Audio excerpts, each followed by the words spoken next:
El asambleísta Lucio Paredes, por favor. Con perdón, Lucio, Pablo Luis Pérez, un ratito. Asambleísta regalado, vamos a dar a los de la mesa primero.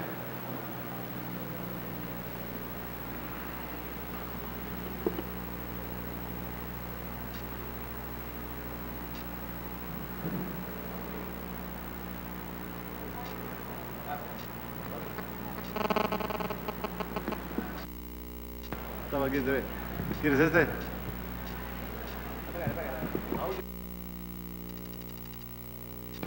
Intente nuevamente, por favor. Gracias. Bueno, muy buenas tardes, señor presidente, compañeros y compañeras asambleístas. Precisamente como miembro de la mesa número 9 de Soberanía, Relaciones Internacionales e Integración Latinoamericana, de alguna manera mi exposición va a ser explicativa, precisamente el por qué se acogieron las diversas opiniones de los diferentes asambleístas para formular el articulado que en este momento estamos debatiendo. En el artículo primero, si podemos apreciar, por favor, si me ayuda con la pantalla, dice: el territorio del Ecuador constituye una unidad geográfica. Precisamente la palabra geográfica es la que se incorpora por tratarle de que el territorio es el espacio físico, y en la primera propuesta de articulado el asunto geográfico se lo descartaba.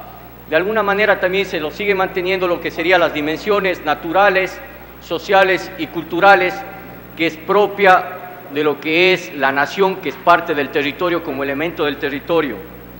También quiero resaltar que debido a las múltiples observaciones de los diferentes asambleístas sobre el asunto de la parte continental, se elimina lo que sería lacustre y fluvial, ya que los lagos y los ríos estarían inmersos dentro de lo que sería lógicamente la parte continental.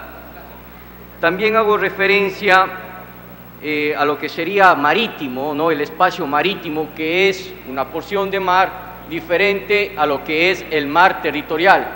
Ya como se sabe, precisamente dentro del derecho del mar, el mar territorial es precisamente contado a partir de las líneas base, ¿sí? De ahí en la actual Constitución pues tenemos un mar territorial de 200 millas, a partir de las líneas base, que son de los puntos más salientes de la costa ecuatoriana. Se ha eliminado lo que sería la capital del Ecuador, es el distrito metropolitano de Quito. Se mantiene o se pone lo que sería la capital es Quito, debido a que habría un conflicto de lo que sería el proceso de regionalización que iríamos el Ecuador, ¿no? Sin embargo, la propuesta de Sociedad Patriótica ha sido definitivamente mantener la capital es el distrito metropolitano de Quito, precisamente porque nosotros creemos en la unidad territorial, en la posición, ordenamiento territorial que se mantiene en la actualidad, que sería de las provincias. Dentro del artículo segundo, por favor, se elimina lo que sería el término inembargable, precisamente porque había una discusión, ¿sí?, de qué bienes son de carácter embargable, es decir, no se puede embargar los bienes de uso o dominio público. No podemos nosotros embargar lo que en derecho romano se considera las res communis, o los bienes comunes a toda la humanidad, por ejemplo, o los bienes comunes a todos los hombres, por ejemplo, los parques, las plazas, los ríos o las montañas. Entonces, definitivamente se elimina lo que es el término inembargable. Se aumenta, eso sí, el término inviolable, precisamente para que no se den los hechos acaecidos en la frontera con Colombia, que se dio una violación flagrante del territorio ecuatoriano, no solo por parte del ejército colombiano, sino por parte de los grupos irregulares de las FARC. También quiero manifestar que se eliminó lo que sería el contexto de ningún ciudadano, ciudadana, comunidad, colectividad, pueblo, entidad estatal o privada para llevar a cabo acto alguno que atente contra la unidad territorial ni fomente la separación y escisión territorial. Precisamente yo proponía dentro de mi mesa que al hablar de ciudadano, ciudadana, comunidad, colectividad o pueblo, podíamos utilizar y por darle el matiz jurídico, el tinte jurídico a nuestra Carta Fundamental del Estado, podíamos utilizar el término persona natural o persona jurídica. Sin embargo, la propuesta no fue acogida y se creyó conveniente que se involucre el término nadie, precisamente para que no se vea excluido ningún tipo de persona o colectividad. En el artículo 3º se aumenta lo que sería, dentro de los recursos naturales, se habla de los recursos no renovables que serían de propiedad o propietario del Estado ecuatoriano, donde estarían incluidos lo que sería el agua, los hidrocarburos, el petróleo, etcétera. Entonces no existen mayores cambios y eso se vio reflejado dentro de la votación.